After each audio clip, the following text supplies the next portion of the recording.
DarkArts. Hey guys, and welcome to, well, this is the Dark Arts channel. I was about to say the Little Black Book. I'm so used to saying Little Black Book. But welcome to Dark Arts channel. We're talking to you guys today about remaining vulnerable whilst being hurt. Remaining vulnerable whilst being hurt. I just realized this is private. So I'm going to have to change this. Can I do that? Fantastic. All right, cool. So we're talking to you guys about remaining vulnerable whilst being hurt. Now, it's crazy topic, because I think this is something that we need to talk about in this particular generation. I've been talking about this for the last few weeks actually with a few people, and I've been trying to learn it myself actually, in terms of remaining in a place where you can actually speak about how you feel without first and foremost blowing someone out of the water, and two, also being able to say how you feel about situations without having to flee or bite back, or even freeze or flop or disappear or isolate. So we're going to talk a little bit about remaining vulnerable whilst hurt. Okay, let me give you a little bit of an example what I mean by this when I say remaining vulnerable whilst being hurt. Let's just take an example. Relationships, right? You are in a relationship with a partner and they say something to you. Let's say they say something rude to you, okay? All right? You're hurt in this moment. They've said something rude to you. They said something obnoxious. They haven't thought about you. They've, created pain for you. And in that moment, you feel some type of way, right? Now, in that moment when you feel some type of way, what do you do? Right? Because see, relationships are always situations where we're going to have to react to something. And so today we're talking about remaining vulnerable whilst being hurt. What do you do when, let's say, for instance, a friend, a partner, a parent, a brother, sibling, whatever, a colleague hurts you in that moment? What do you do? What's your natural step? What's your natural inclination to do? Is it to fight, flee, flop, freeze? Isolate yourself even? What is your natural inclination to do when you're hurt? And that's what we're talking about today in today's royal speech.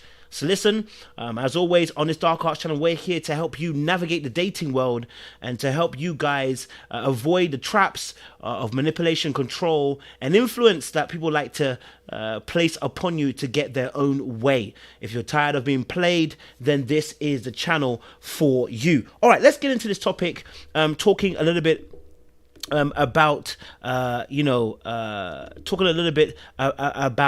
like I said, remaining vulnerable whilst being hurt. And I likened it to this particular sport. I like this particular sport here, so I'm going to put this bit up here. This is fencing, okay? Fencing, all right? And in the competition of fencing, these guys are trying to objectively try to hurt one another. And when I say hurt, they're trying to place a sword in the other person's body, right?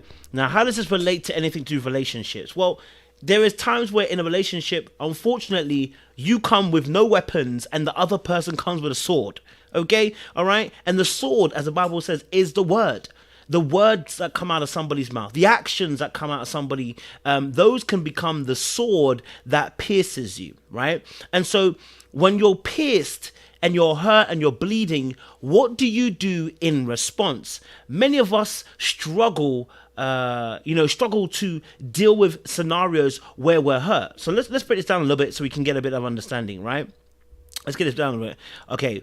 When we talk about being vulnerable, one of the definitions we look at for being vulnerable is if I put it here, if I put it correctly. Yeah, okay. All right. So the vulnerability, remaining vulnerable, I put down first of all, remaining vulnerable is the art of remaining relaxed. Remaining vulnerable is the art of remaining relaxed, okay? All right? But vulnerability is the quality or state of being exposed to a possibility of being attacked, harmed, or either physically or emotionally, okay? Vulnerability is a state of being exposed to a possibility of being attacked. Now, can you imagine that? You want me to be attacked? You want me to open myself up to being attacked? Oh, hell no. Like, what you saying, Kojo? What am I saying? In relationships, this is where you need to be. You need to be cultivating the state of being exposed that you may be attacked or harmed emotionally from your partner. Okay? All right? And this is the state or the art of being relaxed. Right? When we are in relationships, if you don't have vulnerability, you armor yourself. And when you armor yourself, you say, there is no possibility of you attacking me. There's no possibility of you hurting me. There's no possibility of you getting to me emotionally. But what that means is that the person also can't get to the deeper core of who you are. It also means that if you're armored up, it's almost like being in a castle on a hill. Just imagine that. You on a castle on a hill, there's no one that can get to you, but you can't get to them either. So what good is it to be in the castle all alone on the hill when you want to be with the person you want to be with? When you lack vulnerability, that's essentially what you're doing. You're putting yourself in a castle on a hill by yourself. Right? And then you're asking, if you want this love, you're asking for people to climb up the hill and then breach the hatches of this castle, climb over or get through the gate, and then get to you who's in the middle of this castle. You built the guards, you've built the moat, you've built the high walls, you've built this castle that's fortified upon this beautiful hill, and you're inside the castle and you're saying, I want love. I want to be taken care of. I want to socialize. I want to get to know you. I want to give you my affection. How? You're in a castle on a hill. Okay, so the quality or state of being exposed to the possibility of being attacked or harmed emotionally is what we call vulnerability. And so this topic we're saying is remaining vulnerable whilst hurt. How do I do that? Why should I even do that? Why should I remain vulnerable whilst I'm hurt? Because if you've hurt me, why should I allow myself to be hurt again? And you're quite right. Listen, the human body is an amazing thing. God has built this amazing thing. He built a body. And the body and the mind, the way that it works is it remembers traumatic events. It remembers painful situations. It remembers experiences that are often attached to an emotion, right? So when we get hurt in our childhood, when we lose trust or we can't depend on people, or we've been we've incurred some pain or of a particular nature, what happens in our adulthood is we've learned correctly, or you can say incorrectly, but we've learned correctly that next time I won't allow myself to be that vulnerable. Let's just look at this. Look at this. Okay, look. Oftentimes we think we're fencing in relationships. This is how sometimes we behave in relationships. Sometimes we think we're fencing, and so what happens is I'm not going to let my guard down, because if I do, you're going to use your sword to do what? To hurt me. That's how sometimes we look at relationships. Sometimes we look at it as the other person is carrying the sword intentionally to hurt me, and it becomes very difficult then to let your guard down. Why would you? You're fencing. If you're fencing, why would you let your guard down? If you're boxing, why would you let your guard down? Because the moment I let my guard down, you're going to punch me. That's how sometimes we look at relationships. Why? Because our experience tells us that the last time we lowered our guard down, someone punched us. Our experiences tells us the last time I didn't have a guard up, somebody jabbed me. The last time I didn't have my guard up, somebody uppercutted me. You know what I mean? And so what the body and the mind does is it remembers those experiences, and it says, hey, do you know what? The next time next time we're not going to allow that, right? Next time we're not going to allow that. The next time we're going to make sure that we respond adequately, because there's no way you're going to get us and we're going to feel this pain again. Do you know rejection feels like physical pain? Rejection. This is a key word now. Rejection feels like physical pain. Right? Rejection feels like physical pain. This is why rejection is very hard to take. And this is why oftentimes we avoid being vulnerable, because there's a fear of rejection. Right? There's a fear of rejection. And so when we fear rejection, we do prevention rather than cure. And so what our mind and our body does is it prepares itself and actually becomes hypersensitive to any form of rejection. Take an example like this, right? You become hypersensitive, and now you study facial expressions, you study body language, the tone of how someone said it, the language somebody uses, the way that they approach you. You take into context circumstances. You start taking a whole lot of information so that you can prevent rather than cure. In this place, you're not relaxed. In this place, you're ready for attack. And what I mean by that is you're ready to play defense to any form of attack. You're going to either avoid, you're going to get out there first, or you're going to attack the person first, whichever one comes first, whichever one comes natural to you. Your response, your fight, flight, or freeze response, right? And so in relationships where you're trying to be vulnerable to the person, you will get ahead of the devil, as we call it, right? Where you, as soon as you sense that it's going towards you being in pain, you will do something that will either attack the person, defend, or you might avoid it completely, right? Hypersensitivity. And this is because you've been hurt in the past and you've been rejected in the past, and in your youth or in your childhood, your needs have not been met. Oftentimes. This is not all the time. This is not all the time, because there are a lot of people who haven't had that, but when they get older, their sense of rejection is, they can't take rejection. They've never been told no. That's another aspect as well, but we can talk about it another time. All right? So remaining open, remaining vulnerable is very difficult. How do I remain vulnerable when you got your sword at me? How do I remain open when you got your sword at me?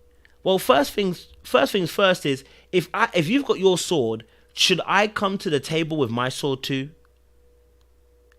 If you have your sword, should I also approach with my sword too? No.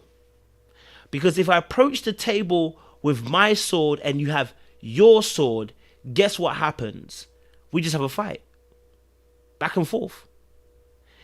The scariest thing for any of us is to approach the table without our guards, without armor, without a sword, without any weapons, when we're facing somebody else who looks like they've got a sword in their hand. Right? And so when we get into relationships, we may not see the person literally have a sword, but we consider we can assume, or we can sense already that person's getting ready to say something, do something that's going to hurt us. Right? And when you sense that, what is your response? That's the key question we're asking right now. When you sense that, what is your response? Let me put that across the screen. What is your response? Okay? What is your response? When you see that happening, what is your response? Let's have a look at this as well. I want to look at this. Okay. All right. I'm going to look at a fight freeze scenario. Okay. Okay. So let's just share the screen quickly so you can see my notes. Because you know, I like to bring you guys in on what I can see. Can I do my notes up? Okay. So here are my notes. Let's have a look at this. Okay. So let's see my notes on here. So you guys can see it a little bit as well. All right. Okay, cool. The fight, flight, freeze, friend, isolate, response. I couldn't think of an F word for isolate. So yeah, maybe one of you guys can think of one. But what is your immediate response when it appears somebody has a sword in their hand, right? Whether that's a critique, whether that is you're scared of whether there's a conversation that needs to be had that's going to be painful, whether it is a conversation, whether it's whatever it is, whatever you assume there to be something with a sword in a person's hand, what is your response? Let's have a look at this. Fight. Who's a fighter here? If you're a fighter here, put it in the chat. Your response to fight, which is a sharp tongue. Yeah? They say something to you, you're ready with 3 or 4 bars loaded. Okay, you're about to scatter them, yeah? You're about to hit them with definite 1-2 bombs. If you're a fighter person, put it in the chat. You know, if you're a person that you know, when these situations come up, you fight immediately. You put your fight in the chat. Are you a flight person? Right? When it gets hot in the kitchen and you feel like there's critique coming your way, or something's gonna be said or whatever, or the person's got a sword up, or there's an argument happening, do you leave the convo? Do you run? You know, do you run and definitely hide yourself, like just literally just say, I'm not gonna deal with this anymore, I'm gonna avoid the whole situation? Are you a freeze person? Right? You get into a state of shock and you can't say or do anything, right? Conflict avoidant to the point where you can't say or do anything, right? Put that in the chat. If you're a freeze person, let me know. Are you a friend person? Now this one's quite interesting. Friend person. I know it sounds weird. You try to manipulate through being nice. Okay, all right. And what that means is, what you do is you try to befriend a person so that you can actually avoid the critique or the argument or the person being nasty to you or whatever you perceive it to be. Do you try to manipulate? Right? Do you try to manipulate? Okay. I shut down Jake Blake. Actually, I should have put that on there. Let me put that on there. That's freeze. That's flop. Sorry, I should have put that to shut down. To flop. All right, is to shut down. Complete shutdown. Yeah. Complete shutdown. Yeah.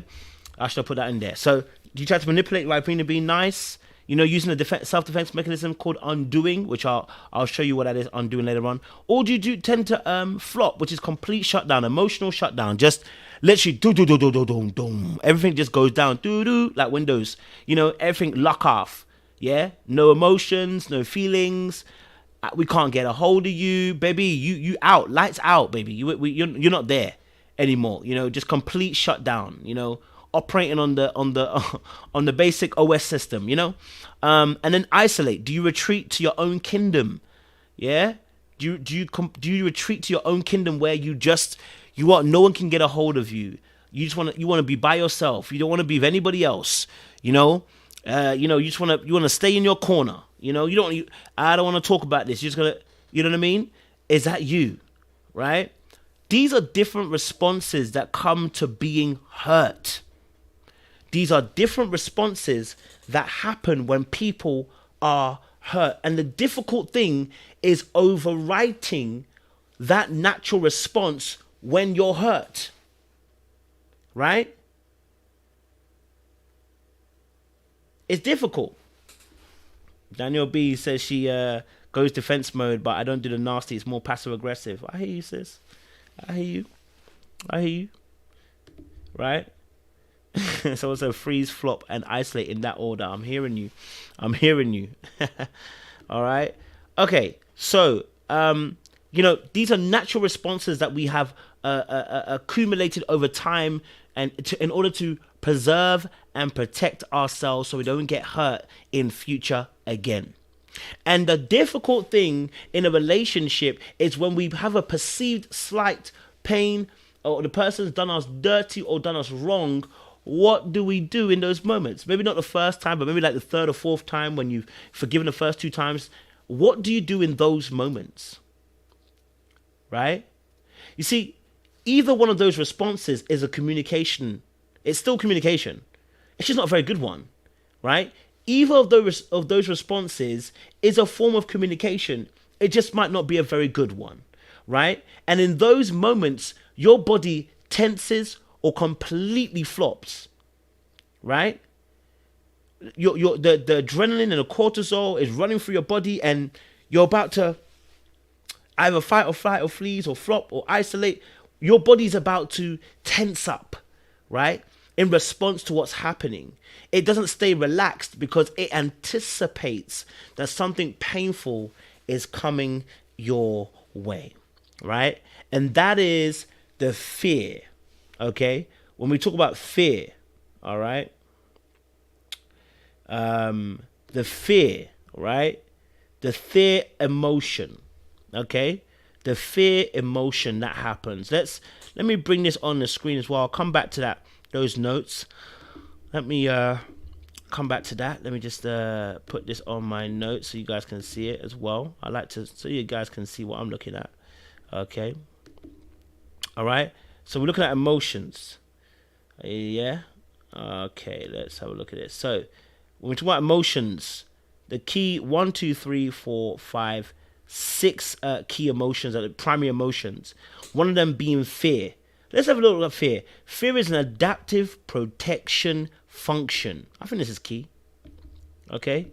It's an adaptive protection function. Okay? Adaptive protection function. You have been fed information to make the fear possible and real. You know, people say, obviously, fear is false evidence appearing real. I think people generally have actual fears. You know what I mean? Like, we generally do have fears because these are real things that happen to us. And what we need to do is overcome those things, right? Adaptive protection function. The emotion helps us to escape, to have escape and avoidance responses to dangerous situations for us. Dangerous being perceptive to the individual. Danger is up to your perception to you. Depending on what you've experienced as a child, this will perceive as a danger. The danger being very much this, right? The danger is, I'm assuming you're coming with a sword, and if I don't protect myself, you're going to stab me emotionally, okay? And so the person wants to protect themselves, okay? So it focuses primarily on feared stimulus, making it quick to react. Finally, it also mobilizes a lot of energy that will allow us to execute much faster and more intense response of how we would do it in a situation that did not produce fear, okay? So fear is this adaptive protective function, okay? Adaptive protective function. I also want you to look at this other function as well. Disgust, because we're going to come on to this in a second too as well. Disgust, the emotion that's adaptive function of rejection, because this is also a part of the problem when it comes to remaining vulnerable whilst hurt. Because part of the hurt is feeling rejected. Part of the hurt is feeling like the person doesn't care. Part of the hurt is feeling like somebody doesn't, appreciate you. And really what these words really boil down to is, I'm not seen or heard, and I feel unvalidated. In these moments, I feel unseen, unheard, and I feel unvalidated. And guess what? Most of us, our trigger points come from the fact that as a child, there was something, not that your parent was necessarily bad, not necessarily that your parent wasn't attentive to you, but there was something that as a child, most cases, not all, that most cases, that something was not seen or heard from you. Maybe your parent, used to say to you, look, I can't hear you right now. You're saying, oh, I want to tell you, as a kid, like, Mom, I want to tell you the story, what happened to me at school. And your mom says, right now, I'm kind of busy, right? She says that 2 or 3 times, you start coming to mom with your stories, and when you say it to somebody else, it's not a big thing, but actually to you, when you were a kid, that was a form of rejection. You weren't seen and you weren't heard in that moment. And therefore, in that moment, what happens is it only takes somebody else in an adult form to recreate that same action or energy. And you remember the same thing as a child, and it connects and sparks begin to tss, and then you react, right?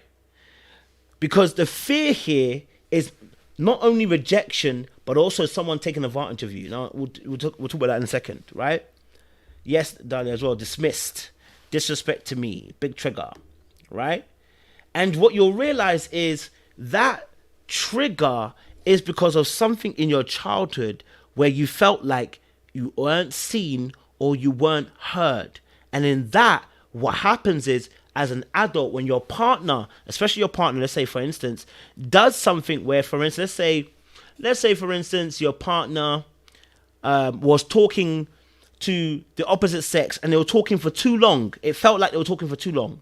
And you felt like you weren't engaged in a conversation, you weren't brought in. You might have felt unseen in that moment and unheard in that moment, and it takes you back to when you were a child, when you know, maybe your siblings were talking, but they said, hey, we're talking, don't get involved, we're talking, and you felt in that moment unseen and unheard and unloved and uncared for. And there's a trigger because now you're older, you may not necessarily connect the two dots, but your body and your mind is connecting the two dots because it remembers. And so now what happens is, in that immediate moment, you're now hurt in that moment. What do? All your partner did was, let's say, talk to the opposite sex a little bit too longer than you liked, and you felt what? A bit of pain, and you felt like you were being isolated, you felt like you were being, left to the side, you were being unaccommodated, unseen, and unheard. And in that moment, when you're hurt, what is your natural response? What is the natural response? Is it to fight, to flight, to freeze, to flop, to isolate? What is your natural response? To friend even? What is your natural response? See, when we're hurt, what we really need to focus on is remaining relaxed. It's okay. We're allowed to feel angry. The Bible says be angry, but sin not. We're allowed to be angry. It just can't consume us. Right? You have to, in that moment, get a hold of your emotions so it does not overtake you. Because you're hurt in that moment. And the natural response is to go to basic response mechanisms. Your natural response is to go to your basic form of response when you are hurt. Whatever you learned how to get attention from. Some of you, your attention, the way to get to, some of you wanted to gain control and power by shouting, screaming, and cussing. And some of you gained control because you went into silent mode, silent treatment. Some of you gained control because you left the house and nobody knew where you were. Some of you gained control because when you retreated to your own kingdom and you went to your own fantasies, people would ask you, where are you? What's going on with you? There was some form of reaction that allowed you to take control in your childhood that's now presenting itself in its adulthood. Right? There is something that's presenting itself in its adulthood.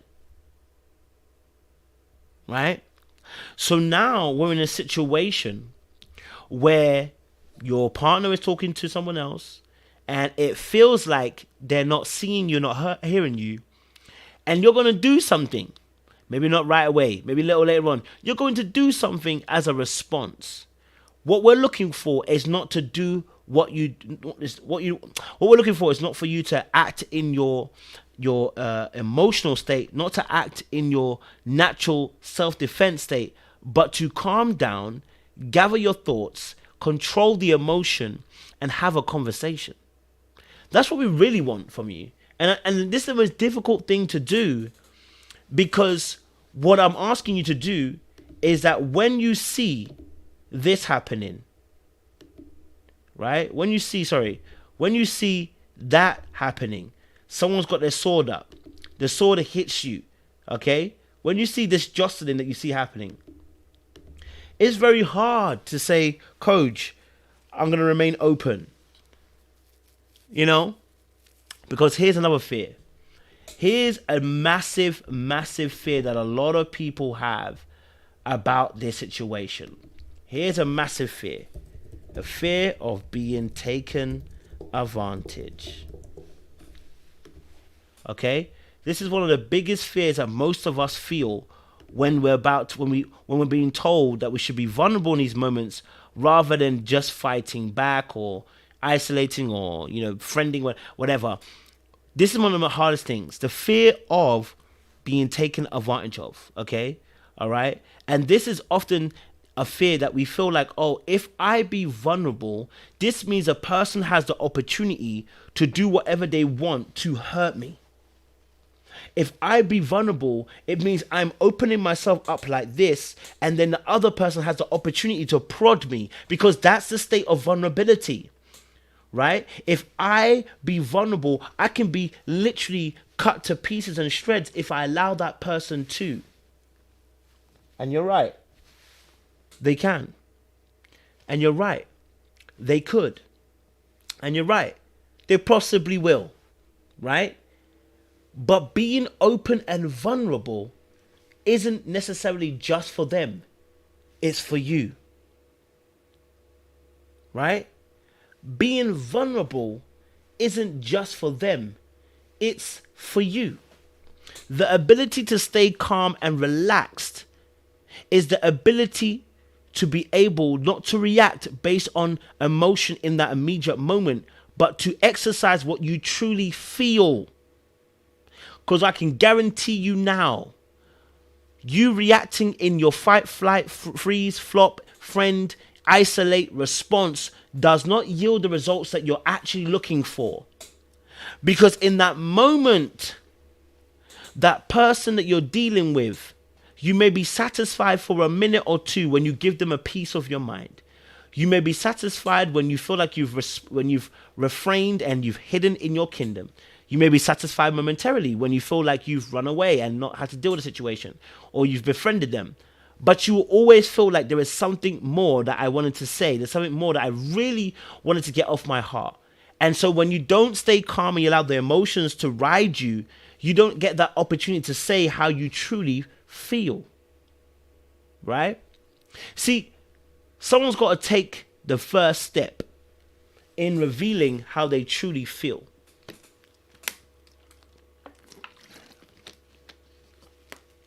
Right?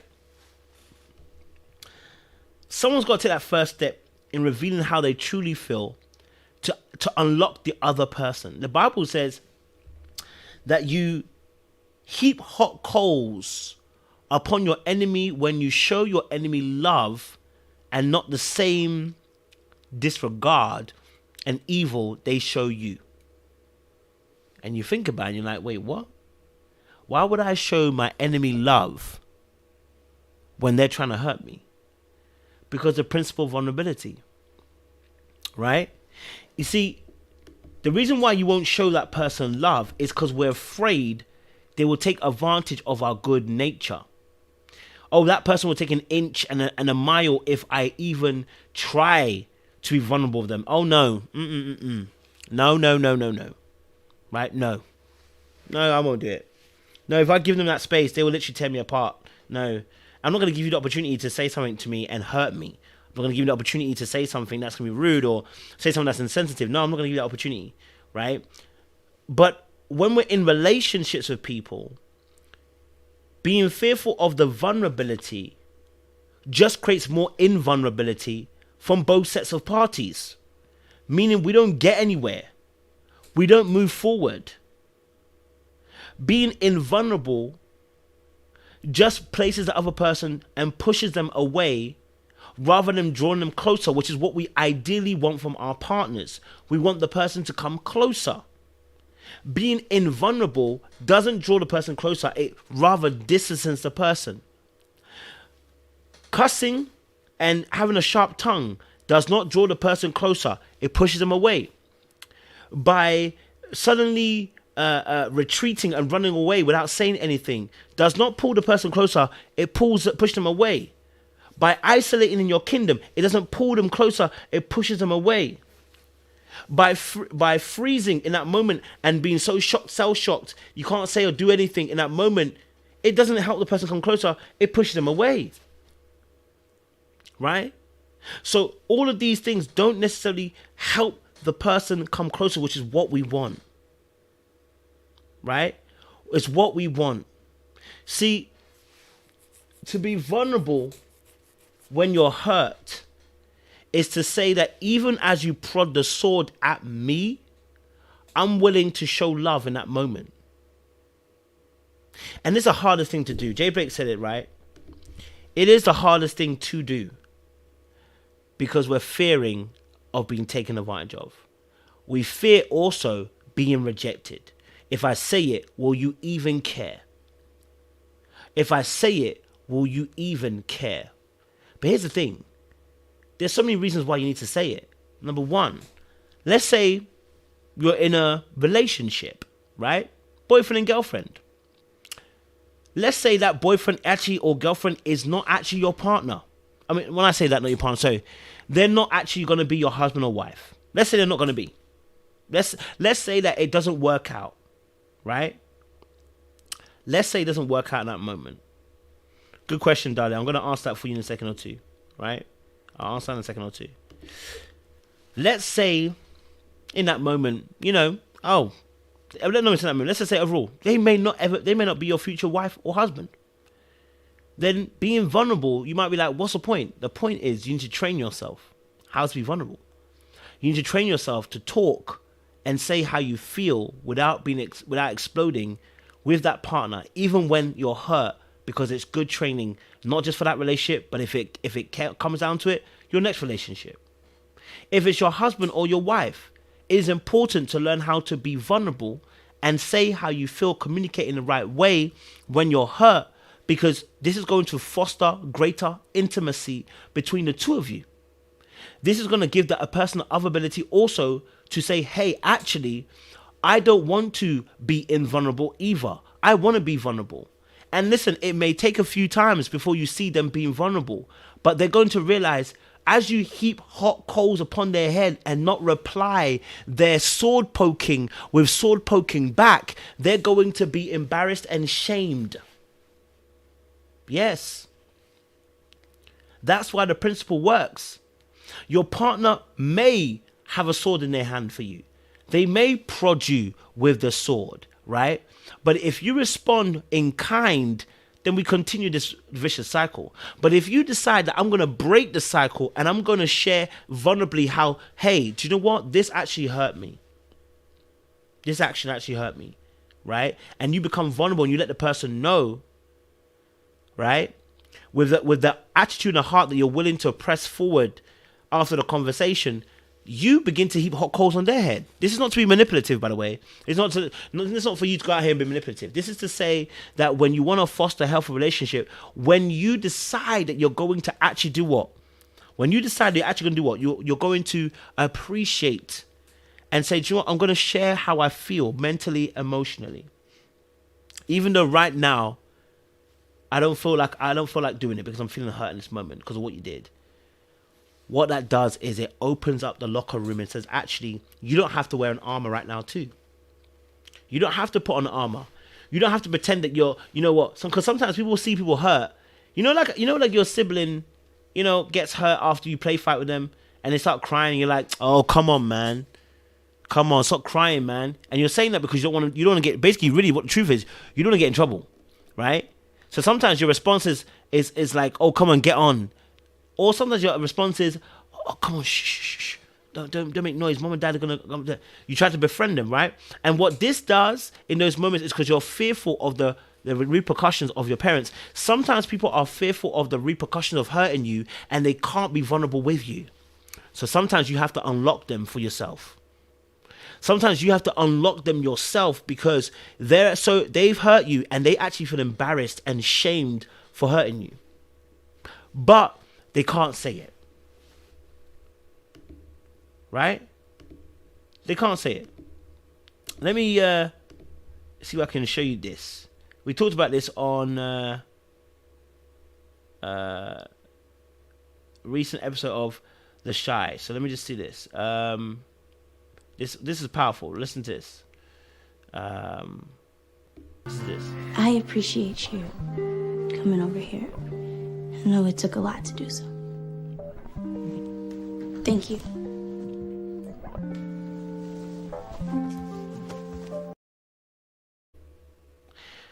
This moment was Bakari in The Shy, Season 5, Episode 8.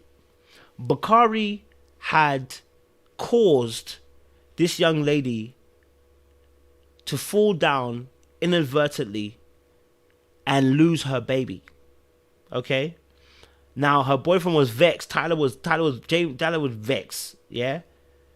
And Bakari, realized that he'd done something wrong, but he was embarrassed and he was ashamed, and he couldn't come and say sorry to them for so long until Big Papa, another friend of his, came and said to him, listen, you got to go and say sorry.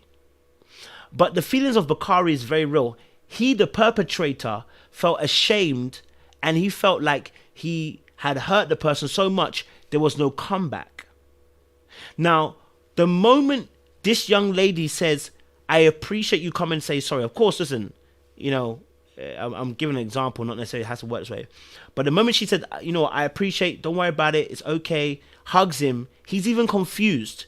This is a principle of heaping hot coals on someone when they have done wrong. Sometimes you be thinking that to I need to get the person, I need to show the person that I'm nothing to play with. But actually all that does is harden your own heart. It only hardens your own heart. So whilst you're hurt, what you're training yourself to do is put more armor and more guards around you when you respond in that way. Right? Some people hurt you and they honestly are ashamed. Some people hurt you and they really have guilt. You know, I was talking to a friend and, you know, we disagreed on something, you know, like we disagreed and I felt like the way they dealt with the situation, I didn't like it, right? I really didn't. But I was so aware in that moment that when someone hurts you, especially if they care about you, sometimes they have this shame and this guilt that makes them run away. This is biblical. Adam and Eve, they sinned against God. And the very first thing they felt was shame and guilt. So they ran away. And God is like, where are you? God, who is an ever-loving God, ever-graceful God, ever-forgiving God, these people ran away in the Garden of Eden because they felt naked. Because when people hurt you that really care about you, they feel ashamed. They feel guilt. Right?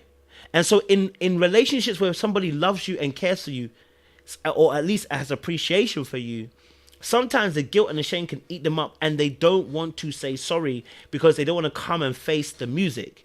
Your vulnerability and your approach to them and your love through explaining how you felt about that situation rather than attacking, rather than running away, rather than flopping and freezing, and your ability to communicate how you actually feel in that moment.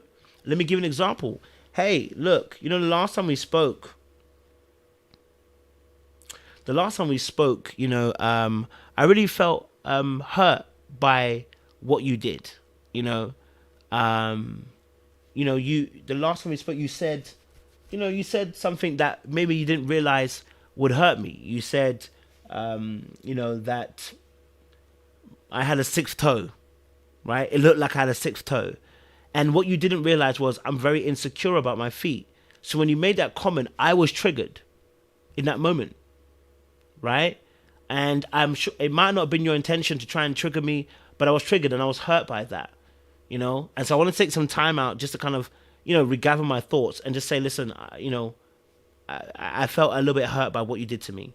Now, that person now, when you say that, right, you've softened the blow, but you've also told the person exactly how you feel. You don't like the fact that they triggered your feet. In future, and then you add on to it, in future, I would appreciate if you didn't make jokes about my feet because I'm I do feel some insecurity around my feet. You've explained and you've also told the person what you want in the future from the person. This is the vulnerability I'm talking about, right? You've explained this and you've put the we call it P, right? You've talked about the point, the emotion, and the explanation and what you want to see them do next, basically, right? So this is the vulnerability we want to get to, that communication piece. Now, there was a question I was asked earlier on about how do we get to that space? How do you stay in the moment? How do you stay open in the moment? And here's the thing. It is not always possible to be vulnerable right there and then. Okay? It is not always possible to be vulnerable right that instant moment. Right? It's not. It's not always. And that's not what I'm asking. That's not what I'm asking to do. Because hurt doesn't just last an instant. It can last days, it can last weeks, it can last months, it can last years. What I'm asking you to do is, if you cannot do it in that immediate moment, take some time out. Review why you're hurt. Review in that moment why are you actually hurt? Is it rejection? Is it fear of being taken advantage? Are you feeling pain? Are you feeling hurt because they said something rude or something? You must decipher why you're hurt. Once you decipher why you're hurt, then you can come forward and explain this to your partner as to what their action did and meant for you. Because, and also, the objective of this particular situation isn't to be right, it's for understanding. Right? Man, let me show you what I mean by this. Okay?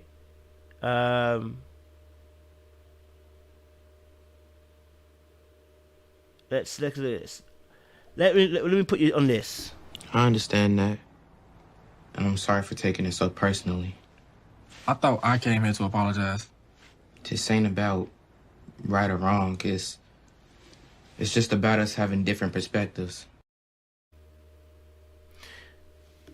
Do you hear what he said there? Right? Do you hear what he said there?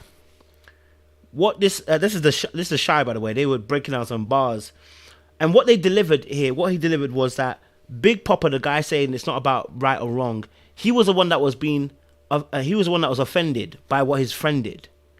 But even though he was offended, the key thing wasn't about being right or wrong, was about understanding of perspective. No, by all means, there may be an apology that may be needed. That's not what we're saying. We're not saying don't ask for an apology. What we're saying is seek understanding, though. Right?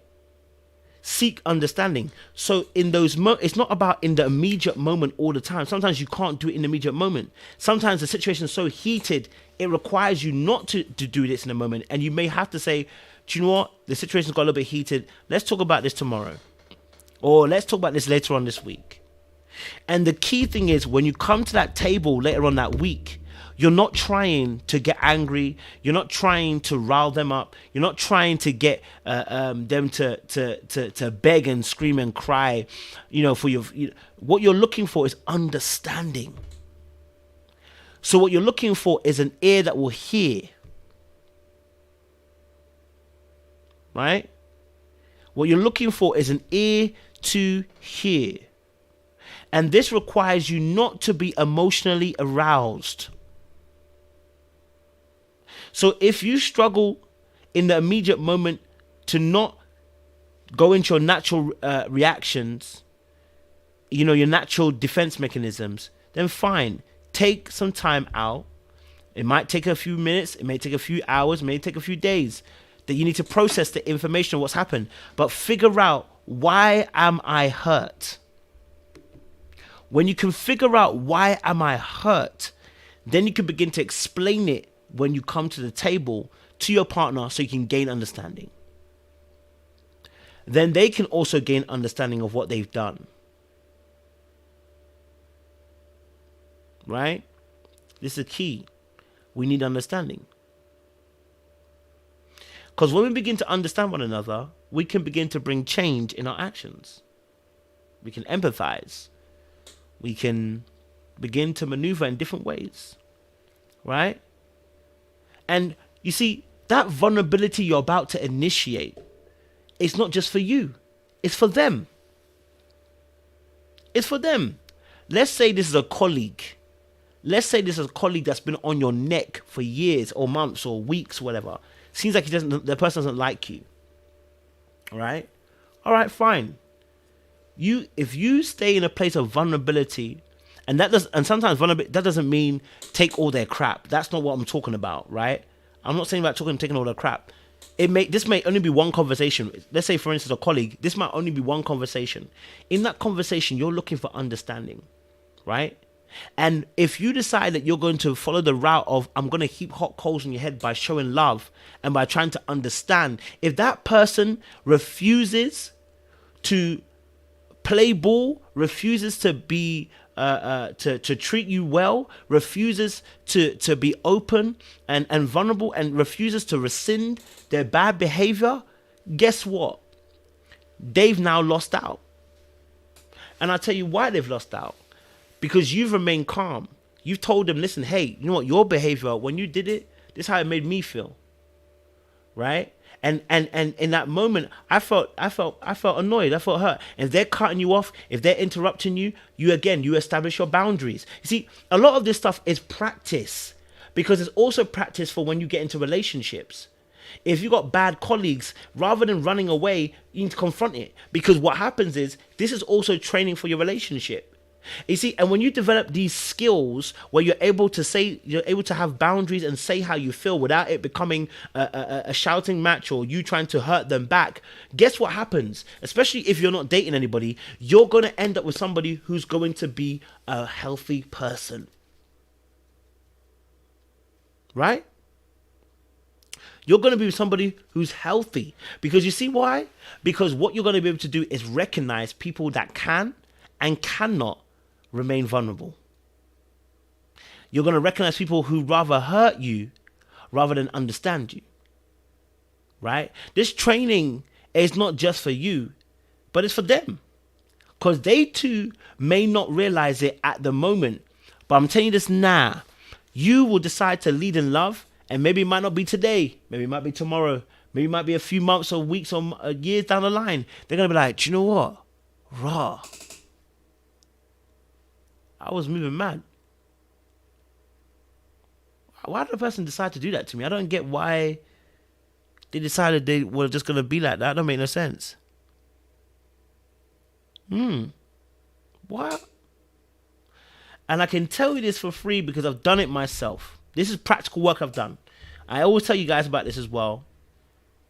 That one of my relationships, the person pretty much, cheated on me. And it was brutal. I'm not gonna lie to you, it was brutal. No one's where they lie, they come to you and they confess, but then they're still doing the same thing over again. So whilst they've confessed and told you they've stopped, they haven't stopped, they're still doing it. Yeah? I know exactly what I'm talking about when I talk about people trying to take advantage of you, right? Yeah? And let me tell you something. It was because I was in the space of prayer in that moment. But what prayer does is it gives you the ability. You see, prayer is both spiritual but psychological. See, God is a person who hits on many different levels, right? Spiritual and psychological, they're very close in hand, So when I was in a space of prayer, what it did is it built a place in me where I can relax even when you're doing something harmful to me, because in that moment, I'm not thinking about the offense that you're committing towards me. I'm in a state of forgiveness, or I'm in a state of relaxation where I'm like, you know what? If that's what you want to do, that's you. As for me, I'm going to hold myself to the standard because I don't want to fall prey to a hardened heart, bitterness, unforgiveness. So I'm not going to follow suit and copy you because I don't want to be in that space. If that's what you want to do, by all means, be in that place. But you be fighting yourself. As for me, you can do it, but I'm not involved. Right? So let me tell you what happened. Right? Let me tell you what happened. And I think I told you guys the story before, and I think it will help other people as well. Okay? The situation was, one of my ex-partners was moving absolutely mad. Yeah? And pretty much just cheated on me. Like, it was pretty much that. It was cheating because of the sense of the fact that the person. Let me cut the story short. It doesn't really matter. I won't explain it. But it basically was cheating, right? And so when the person came back to me, right, and we discussed it the first time around, I said, okay, cool. Like, okay, so you cheated, right? The person's like, yeah, da-da-da-da-da. Now, I wanted to throw bars and bombs. I wanted to be angry. And I was angry. But I also wanted to be able to understand what the heck happened. Why did we get here? Why did we get to this place? Why are you in this place? Right? Now, of course, I'm not saying everybody should do this, but so in that moment, I said, okay, cool. I'm gonna create a safe space so that you can now tell me what happened. And you can actually reveal what was taking place. Because I need some understanding of too as well, right? I'm hurt in this moment. I'm pissed. And I can kill a couple camels right now. But I want to be able to understand where you're coming from, right? Okay, so I put my pain aside and everything just for that moment, for a little while, right? And so then the person began to tell me part of their story. And I was like, wow, okay, I'm understanding where it's coming from. Okay, cool. All right, yeah, I'm hearing you. Yeah, okay. Oh, okay, that's... Ooh, Chile. Okay, that's a lot. Oh, wow. Right? And I'm hearing the story, and the story gets more and more elaborate over the course of the few days and weeks, right? And, you know, the story keeps getting more and more convoluted. It's more and more crazy. There's more and more things that are more painful for me. But I had to stay in a place where I wanted to understand. And the reason why I tell this story is because I had to stay vulnerable in that moment so they can also be vulnerable. I had to be vulnerable in that moment, right? So that they could also be vulnerable with me. Had I flew off the handle, went into a rage, I would have never got what I needed from them. I needed an understanding. I need to understand what the hell was going on. Right? I needed to know what was going on. And I was like, what's going on? I need to understand what's happening here. So in order to create an environment, I had to be vulnerable and say, I'm willing to expose myself in this moment and allow some daggers to hit me, but I refuse to die. Oh, no, I'm not saying the daggers are not going to come. I'm not saying that. You know, the weapons of warfare, they're still coming.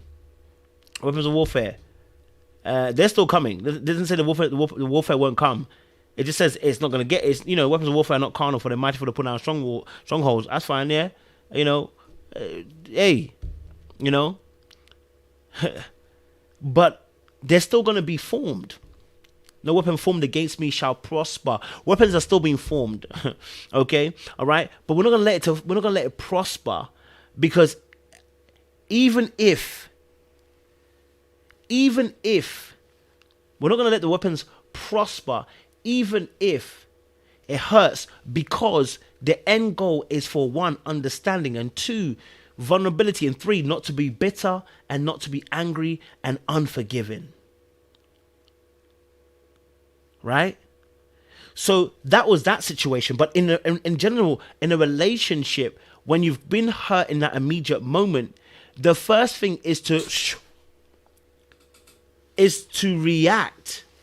What we're training ourselves to do is not to react immediately, and to give ourselves a few seconds and ask ourselves key questions. So someone asked a question earlier on, how do we do this? How do we stay open? Well, the way we stay open is by seeking understanding, not to be right, but to be understood. That's how we stay open. We stay open when we try to understand, not try to win. If I try to win, then more than likely I'm probably going to get you. Right? Right? If I try to win, I'm more than likely I'm going to react rather than try to understand, which gives me a few seconds to just be like, is this what? No, it hurts. No. What you did hurt. But maybe I need to give myself a few seconds just to think about what actually happened to me. Yeah. Then let me try and see if I can go there again and then explain how I felt in that moment. So, like I said, and I'm really practicing this. So, like I said, I had a situation not long ago. And it happened. And the person did something. I was just like, yo. I was like, wait, what the hell's going on? And I phoned them up again. I said, no, we need to talk. I phoned them up again. I said, no, we need to talk. We need to talk, right? I said, no, we need to talk. No, because what you did there, I didn't like it, right? But the first thing I said to the person was like, I want you to understand something. I'm not trying to run away from you. I'm not trying to disappear from you. I'm not trying to separate myself from you. I'm not trying to cause division. I want you to understand. I want to understand where you're coming from. Right? I said to the person, I am hurt by what you did. And I want to let you know that also there's a boundary I'm going to implement here. This behavior that you did can't happen again. but I want to understand why you chose this course of action, right? I want to know what happened to you as to why you chose that particular behavior towards me, right? Because if you've been loving to somebody and they choose to be the opposite, you're going to have to ask the question, why? If I genuinely care about you, you know what I mean? Why? Now, unless you're mentally unstable, that's a different story. But if you're mentally capable and aware, I'm asking you why. Don't get to... You can still establish boundaries. Listen to what I said. I still established a boundary with the person. I was still loving and kind. I said, listen, hey, look, really, look, I want to be able to understand what's going on with you. You know, I want to understand what's going on with you, right? And just because obviously, you know, right now I'm feeling a little bit hurt by what you did here. I'm not gonna lie to you. When you did X, Y, and Z, that really did hurt me, you know? And I wanted to pull away, but I realized if I pull away, then I won't be able to understand where you're coming from. So I want to give you the opportunity to also understand, to be able to understand where you're coming from. But I want to let you know also a boundary in this is also the fact that I can't accept that type of behavior again, right? Or I can't tolerate that type of behavior, you know, in the long run, right? So boundaries are still implemented, but you're still saying to them, I still care, I'm still here, I want to understand, right? Someone asks, what do you do? What do you do when a person doesn't know why they did whatever it was? And do you know what? When I dealt with the X situation, the person also didn't know why they did what they did. Right? Person also didn't understand why they did that particular extreme behavior either. And it was very difficult because I was trying to get an understanding, and there was a lack of understanding. And in that particular case, I had to walk away. I mean, if you can't understand why you're doing it, I can't help you. I need you to go to therapy. Because you're missing a language that I can't give you. You're missing a language that you need in order to deal with this. But if you're dealing with an actual relationship, sometimes as well, you know, and this is what I'm trying to say to you. This is why you need to be vulnerable, right? Because sometimes a lot of these behaviors where someone can't explain where they're coming from is an indication of a failure to be able to deal with their feelings. But you won't know that if you don't be vulnerable in your relationship. Let's talk about this. Emotional regulation. Let's talk about this, and you'll understand why I'm saying about this, right? Okay. Oh, wrong part. Hold on. Hold on. Okay, cool. Right? Yes, go to this part, right? Oh my god. Mercies. Okay, emotional regulation. Okay, emotional regulation is the ability to manage your emotions in a healthy way. This includes being able to understand them, process them, and express them in an appropriate manner. When you learn how to be vulnerable and you're able to express yourself even in times of hurt, you will know what kind of partner you have. And this is why it's important to learn how to be vulnerable, because it also weeds out people who don't know how to process, understand, and know how to express their emotions. And when they can't do that, avoid such partners. Avoid. This is why I'm saying to you, being vulnerable is most important for you. Because it gives you the ability now to be able to see what that person is also working with. If that person can't explain why they do what they do, there's probably some issues there in terms of being able to express how they feel and process emotions, which means more than likely this could be a regular occurrence where they start behaving in a way where they're going to act rather than say. Because they can't understand their feelings, they can't process them, and they can't express them. This will always lead to actions rather than words. Always. So now when you become vulnerable with that person and you're open even in the moments when it hurts you to do so, you can see what kind of partner they are. Do you know what the funniest thing is? Especially those people who are emotionally unavailable. You lot are funny. And that includes me. Because at times I can be partly emotionally unavailable, right? Let's say for instance,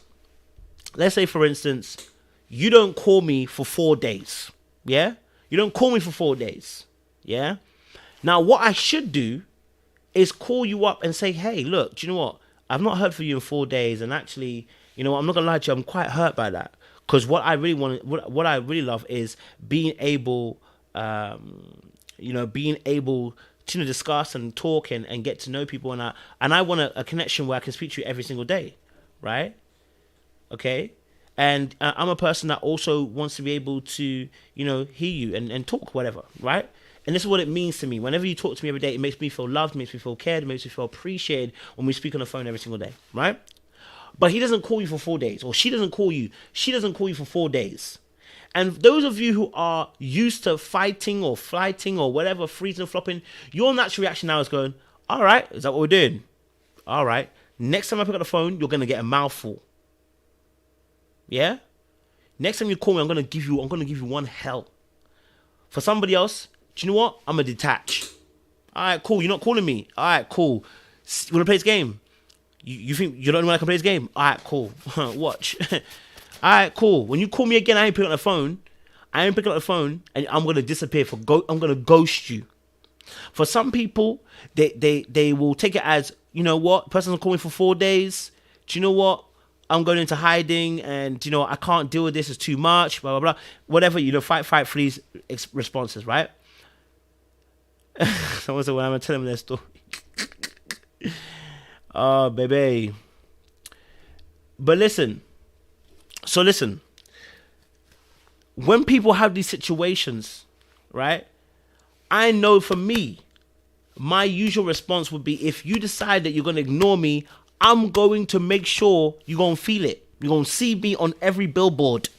I'm going to be in your face. I want to make sure that you know that you feel me. And what you don't realize is you're acting and you're not saying. And all that does is it repeats a certain cycle. Right? Okay? All that does is it repeats a certain cycle. It doesn't change the cycle. Whether that's for your relationship or whether that's for the next situation, it doesn't change the cycle. Right? Now you get stuck in the cycle of toxicity. What should happen is when the person ignores you for 4 or 5 days, doesn't want to talk or whatever, or they're just being a dickhead, whatever you want to call it, right? You call them up. You say, hey, look, do you know what?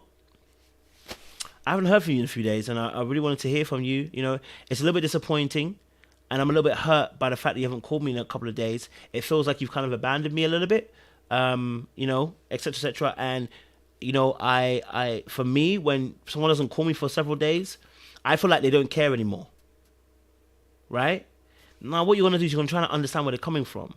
If that person gives you some bullshit answer, whilst you've been vulnerable and exposed yourself by telling the truth about how you actually feel and the fact that you feel hurt about the fact they did this, and if they give you some bullcrap answer, you now know, oh, that's how you are. Okay, thank you very much. I appreciate that. I'll be out now. Listen, your vulnerability in these moments is key. Right? It's key. Because what you're doing is you're training yourself for if you do get into a proper healthy relationship, how will you act? Because let's say it's not 4 days the person avoids you. Let's say your husband now, okay, all right, let's say your husband now, okay, doesn't respond in the way you want him to respond. Let's say by mistake, ignore, but you're going to read it as he's intentionally done that. Guess what's going to happen? The same way you treated the 4 days call is the same way you're going to treat the husband. Because you're going to assume he's doing it on purpose. Right? All you're doing is training yourself to react the exact same way. I don't want to see you do that. All you're training yourself to do is react in the exact same way for other instances that may not require you to act that way. Right? So remaining open, the way to remain open is that you're seeking understanding. That you don't put a harsh critical judgment on the situation immediately. It's the judgment that sends it into a frenzy. It's a judgment, you know. And literally, I've got a judgment. I'm judging you this moment. That's what it is. You're now condemned. In that moment, when you condemn and judge, your reaction is going to be wild. Oh, you did it on purpose. You about to get it. Oh, you meant to hurt me. You're going to do it. And it's because we lack understanding of what the person is doing. Now, of course, there are some people that generally do these things, and we need to get rid of them. But in general, just talking about in general, when you're in a good relationship, it's not they're not trying to do it on purpose. And if we can maintain that posture of you're not trying to do it on purpose, and you need to understand where you're coming from, yeah, then you'll find yourself being vulnerable in these situations, right? So let me end it on there. That is the royal speech today, episode 1. We'll be back next week for another royal speech. I've just started gathering some notes on certain topics I want to talk about. But if this particular topic that you want me to talk about, let me know either in this chat or let me know on a community page, or let me know, email me or inbox me, Instagram me, if there's a topic that you feel like we should talk about, because we want to address these kind of things when it comes to relationships and our self-development as well. But I want you to remain open and vulnerable even when they hurt you. You know why? Because then you can really see what they are working with. Do they care about you? You're going to find out. If they really care about you, they're going to find out. Okay? They're going to find out. Someone said, where can I get the notes? Oh, baby. I can give you some of the notes if you want. I can give you some of the notes. Let me save this. I can give you some of the notes. Yeah, I'll give you some of the notes, guys, as well. You know. Yeah. So it's gonna be interesting. Okay, I would love to speak about how the difference between a good guy versus bad guy and choose the right one. Okay, cool. Good guy versus bad guy. Let me put out my notes as well for future videos. Okay.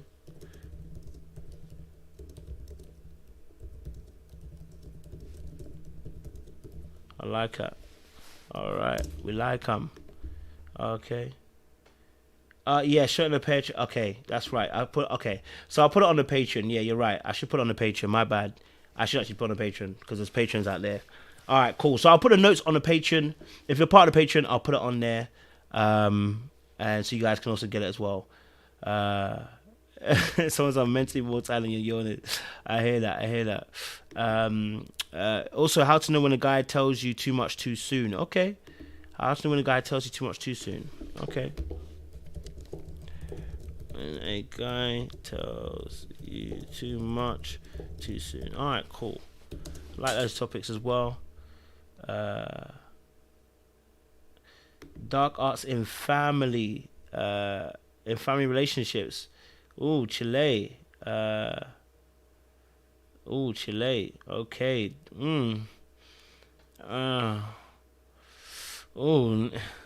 Nikki, be specific. What do you mean? When you say dark arts like that, what do you mean? Be more specific so I can break it down for you. Talk about good guys actually being not so good when you peel back them layers. Oh. Good guys not being good when you peel back layers. That seems like nice guy antics, right?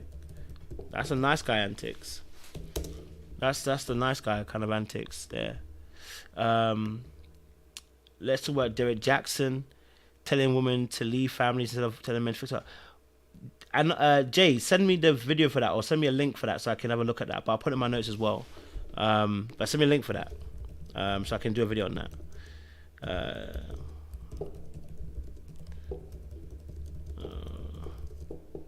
I'll have a look at that as well. Okay. All right. Cool. Think spending more time on guilt and shame would be great. Tied to Adam and Eve was a nice touch. Okay. Oh, you want to speak more on guilt and shame? Okay, guilt and shame. All right, cool. I like that. These are some good topics.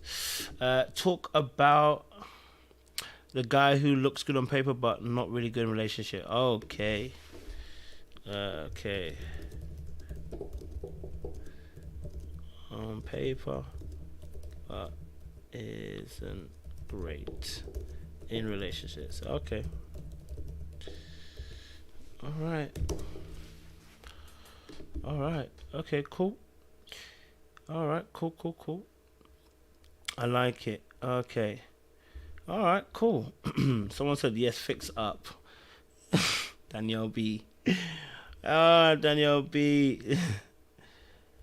Hey, I'm hearing you, sis. I'm hearing you. You ready for this tour? You lot got your tickets, yeah?